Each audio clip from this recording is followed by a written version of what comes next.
Sejam muito bem-vindos a mais um episódio de Palavras Inteiras.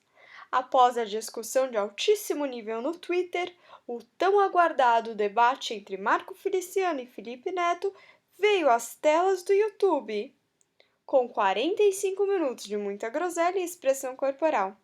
Por isso, dedicarei 2 vídeos para a análise de tanto Felipe Neto quanto de Marco Feliciano. Bom, o debate já inicia com dominância. Marco Feliciano, ao cumprimentar Felipe Neto, mostra que é ele quem manda, colocando a sua mão virada para baixo. E nessa posição, Felipe Neto fica com uma mão palma virada para cima, numa posição beta, e Marco Feliciano alfa, pressionando a mão dele para baixo. Nunca é bom termos um aperto de mão dessa forma. Durante o debate, ao ser questionado sobre a união estável homoafetiva, Marco Feliciano comenta que a Constituição reconhece a união estável entre um homem e uma mulher e diz que a Constituição foi rasgada pelo Supremo Tribunal Federal, que garantiu a união estável a casais homoafetivos. Nesse momento, Marco Feliciano está usando muito o dedo indicador para falar e se expressar. Esse tipo de gesto destrói a afinidade. É difícil de se identificar com alguém que se utiliza o dedo indicador para tudo, principalmente num debate. Por isso, uma pessoa que está tentando convencer o público não deve usar esse tipo de gesto. Entretanto, vemos políticos frequentemente usando o dedo indicador durante seus discursos. Esse gesto não é de todo ruim, se somente se o público já tem uma simpatia pelo locutor. Porque aí os ouvintes, ao verem o político ou a pessoa debatendo com o dedo indicador, percebem que ele é uma pessoa que conhece do que está falando, dá uma ideia de dominância, autoconfiança. Só que quando é feito para um público que já não tem simpatia, passa um pouco de arrogância.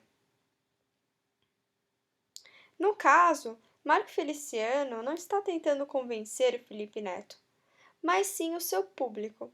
Por isso, deveria ter tomado mais cuidado ao utilizar o dedo indicador para fazer explicações. Outro jogo interessante de expressão corporal é de Felipe Neto. Você acha certo que a Constituição diga que família é apenas entre um homem e uma mulher? Isso depende do que é.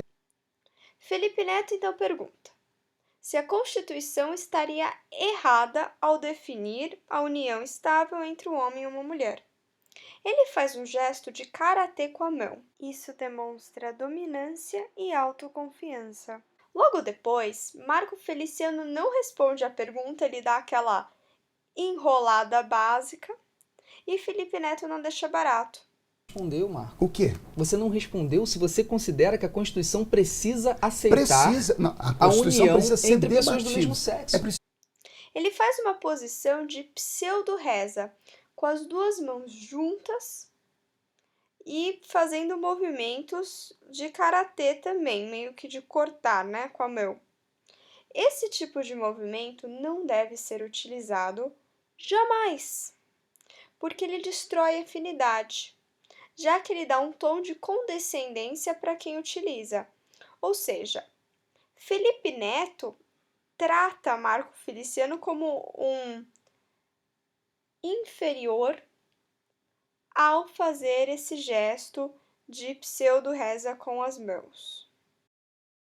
Isso pode ser uma ferramenta para desestabilizar a outra pessoa, porque não tem nada pior do que ser inferiorizado, mas de qualquer forma é um movimento que realmente destrói qualquer tipo de afinidade. Então não é recomendável usar esse tipo de pseudo-reza com as mãos.